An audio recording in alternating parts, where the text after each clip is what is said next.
Uyu Shadyboo ntabwo muzi nyine hari ibyo avuga ntakunda, hari uburyo agaragaramo ntakunda, nta nashishikariza undi wese kubikora, ariko we kuko yabihisemo byanga bikunda ingaruka azazifata wenyine. Reka mbere kuwamaye ubutumwa ukuntu nyine ujya kuvuga ngo nuze umuntu warangiza ukavuga. Ni gute umuntu yifata akavuga ati uyu muntu simuzi, and then akaba victim, and then akanamushira hasi. Umuntu w'umumama nemera agaca ngiye cyokora kandi nzanamubwira uzamubona uwo ari we wese. Reka ngusuze kandi nkwifuriza gukomeza kugubwa neza shuti mukunzi udahema kurikira amakuru y'iganiro tugenda tukugezaho mu bihe biba bigiye bitandukanye. Ayo majwi wumvaga na ya Mutesi Scovia ndetse n'umukobwa w'ikizungerezi wamenyekanye ku mbuga nkoranyambaga zigiye zitandukanye. Uwo nta wundi rero yitwa Shadyboo, akaba ari Umuriro yaje kuba acana hagati ye n'uwitwa Mutesi Scovia nyuma yuko ajyanye ikiganiro n'uwitwa Tycoon Ndahiro, hanyuma akamubaza icyo azi kuri uyu mukobwa witwa Shadyboo, maze Mutesi Scovia agaragaza amarangamutima yuko azi uyu witwa Shadyboo ndetse nuko kuri we amufata. Ibi ngibi rero akimara kubivuga ndetse akavuga ko ngo amuzi nk'umuntu ukora ibintu adakunda ndetse uteye uburyo ki adakunda, nta n'umuntu n'umwe yakabagira inama yo gukora nk'ibyo akora. Hanyuma uyu Shadyboo rero akimara kubona ubu butumwa nawe yaje guhita anyura ku mbuga nkoranyambaga zigiye zitandukanye, maze abinyujije kuri live, maze aramusubiza amubwira ko ngo ari umuntu yakundaga, yubahaga ndetse yafataga nk'urugero, ariko kuba yamwubahutse akamutuka ndetse akamubwira ku mbuga nkoranyambaga atabinyujije mu gikari ngo abimwibwirire, akavuga buryo ki ibyo akora atabikunda, ngo nawe agiye kutamushyigikira ndetse ahise amwanga uhereye ako kanya. Reka tubareke rero umukurikire uko Shadyboo yaje kuba amusubiza, ndetse namwe mwiyumvire uko uyu mukobwa cyangwa se uyu mugore bamwita Shadyboo, umugore w'uburanga rwose w'ikimero cyiza, ndetse abantu benshi baramuzi, uburyo nawe yaje kuba amusubiza ndetse n'ikigiye gukurikiraho tugihanga amaso. Ariya kuru niko bamwe. Uyu ni Shadyboo, ntabwo muzi ariko namwumviseho afitemo inkuru ebyiri. Ni victim, icya kabiri ajyanye n'ibigezweho, ntabwo ndi bumuvugeho ibirenze, gusa nyine hari ibyo avuga ntakunda, hari uburyo agaragaramo ntakunda, nta nashishikariza undi wese kubikora, ariko we kuko yabihisemo byanga bikunda ingaruka azazifata wenyine, cyangwa n'ibyiza byakira wenyine. Babare mu sharing inonuze live umuntu witwa inde umumama mugenzi wanjye Scovia watanze ubutumwa ngomba nanjye ngomba kumubwira ko ubutumwa bwangezeho.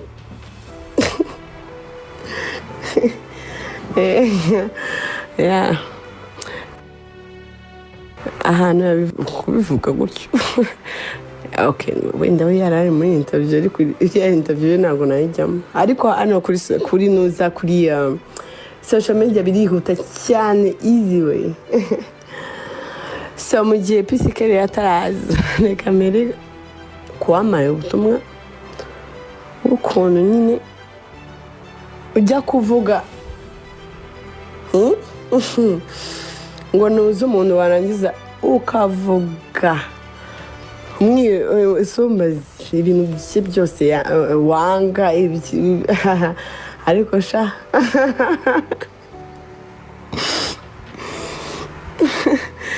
ewana sha ekanse mabwiza ukuri, ntabwo ari ukuvuga ko ibintu yavuze ngo byangiye, kubera ko buri muntu wese afite uburenganzira bwo gukunda cyangwa kwanga, ariko hari ahantu umuntu akotora. Ni gute umuntu yifata akavuga ati uyu muntu simuzi, and then akaba victim, and then akanamushira hasi. Umuntu w'umumama nemera agaca ngiye cyokora kandi nzanamubwira uzamubona uwo ari we wese. Namwubahaga bitewe n'akazi kiwe, nkanakubaha nk'umuntu w'umubyeyi ukuze ujijutse, ariko ahantu afata igitsina gore kigenzi kiba akagishyira hasi hari ahantu hariya yakotoye arya ngo ni ugutwika ni ugutwikira umuntu reka mutwikire basi ariko hariya ahantu gufata igitsina gore kigenzi cyawe ukagishyira hasi ngo ngo ibyo akora ngo se ngo ibikinisheje hari uburyo ugomba kubivuga musiri you know hariya ntumiwe nimba utazi umuntu kubera icyo ugiye kuvuga ariya magambo yose buriya byari ngombwa buriya ntabwo hariya byari ngombwa hari ukuntu wanabigumana ukazabimbwira turi babiri twenyine ariko hariya mva ngo bavugisha ukuri nanjye hano uzi ukuntu nzi kuvugisha ukuri ariko hariya mva yaraburije kujya muri entertainment ntabwo ari kuriya bigenda abahanzi bose nta muhanzi n'umwe hari ukuntu no ntabwo biri right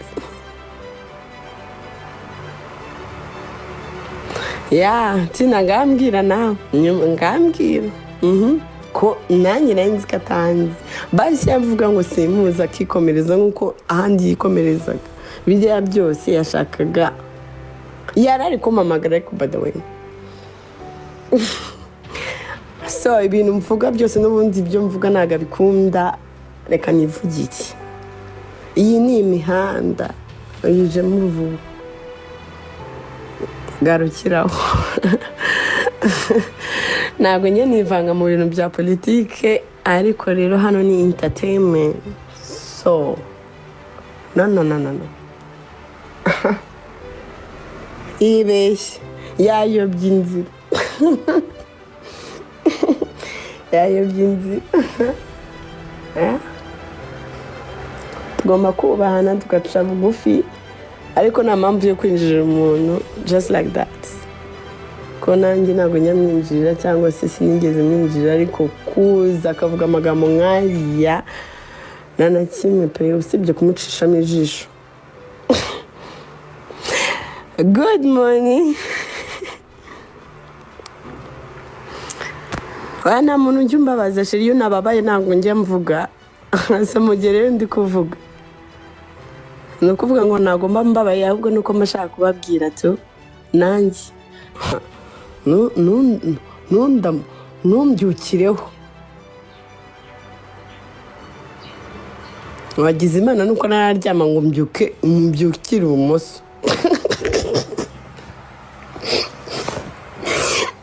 akoja muri abasikama buriya umuntu abyukiye iburyo mbyukire ibumoso mu buzima muri abasikama koko mano arakabije pe ntiyihanga umukecuru ngo bitewe koko mana umukecuru ni wowe nimba utashobora kureba umwana w'imyaka 22 ukatangira kumwita umukecuru ntabwo ari izina ribi ariko rero mbabara ndakwigenza ntukampasa ahantu harehare cyane ntabwo hariya ndahagira nubwo rwose navumbutse nkaba muremure ariko ntabwo bivuze ko hariya ndahagira bo afite 19 bajya bimbwira ariko nujuje 22 ariko nyine abantu bajya bamara 18 19 nk'ibyo nyine ariko buriya ni konsa ariko nujuje imyaka 22 mbabura ikibazo cyanjye 22 ans oui shana naho hari indirimbo yitwa 22 mwese ndayibatuye bara mva bari babizi ko ngiye kuyigeramo umeze gute mukobwa mwiza shameze neza pe shameze neza pe kubwiza muri kubona cyo kureka nze mbwi iyi foto imvura kubacishamo ijisho ni mwipatagura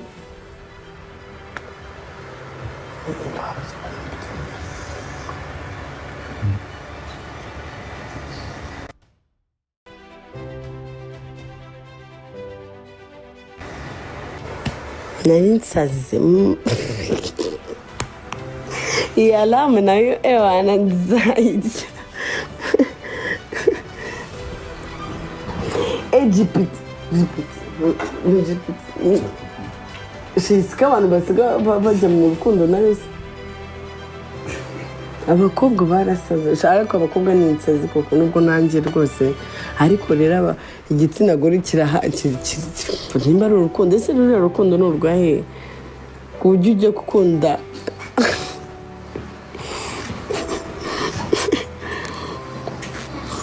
bende imfura yawe ifite 18 no imfura yanjye ifite izuzuza 13 kandi ibyo ntabwo bikureba utangiye kwinjira muri business zawe zitakureba ibyo se bikureba hiki by'umwana wanjye utangiye kubara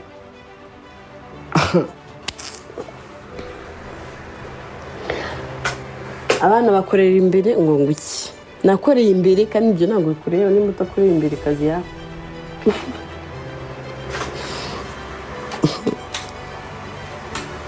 I love you too, chérie. Ngaho rero mubyuke ababetse kanze abundi basakuriza kanze mbakubitamo ikigoma sha mubyuke n'ubu nta kintu mwagize mwari kintu mwisana wasanga ari hari abantu batigeze banarota akemeruka kuruta ari ako ntabwo mbishaka njye bundi ndota ibintu byose naciye nta kintu ariko hari igihe binuburira mwana nkarota ndi guhanuka ahantu harehare kandi nigeze manuka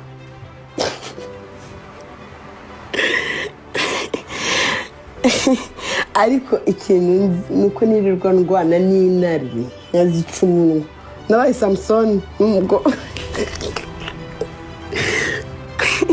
nimba mutinya intare njye naniye kubera ko narayirangije mu nzozi ese wagiye ubwira neza abakiriya abahe bakiriya ninde wababwiye ko hano ndi gucuruza ndabigenze abakiriya kandi biriya bintu hanyuma se iby'uyu muriro waje kuba ucanwa hagati ya Shadyboo ndetse n'uyu munyamakuru w'igihangange ukorera igitangazamakuru cya mama urwa Gasabo ibyabo biraza kurangira bitereka tubihanga amaso reka tubashimwe mwese mudahema kuba natwe makuru y'Uganda tugenda tubagezaho amahoro y'Imana akomeza abane namwe tubifurije ishya n'ihirwe mu byo murimo gukora byose Arimba TV ni umuyoboro mugari w'itangazamakuru bagezaho amakuru abagiye acukumbura y'ubuhanga ndetse aba agezweho hirya no hino amahoro y'Imana akomeza abane namwe turabakunda cyane ciao ciao waba ufite ubukwe bwo gusezerana imbere y'Imana mariage civile anniversaire ibiro byo gusoza amashuri yisumbuye na za kaminuza proposal inama zigiye zitandukanye wabuza hano wakuru umukameramani wizeye wagukorera amafoto meza y'urwibutso ruzakwibutsa ibihe byiza mwagize wihangayika Philips photo image igisubizo ku bibazo wibaza tugufitiye kamera zintajorwa mu gufata amashusho n'amavideo y'ubukwe ku buryo uzirebye zimusubize neza mu bihe nkaho birimo kubaho kanya wihangayika rero twandikire kuri Instagram yacu ni Philips photo image twandikire cyangwa duhamagare kuri nimero ya telefoni 078 31 32 188 Philips photo image ibirori bifotowe neza bizira gusaza no kwibagirana Arimba TV kumenya amakuru kwanyu niryo sezerano ryacu.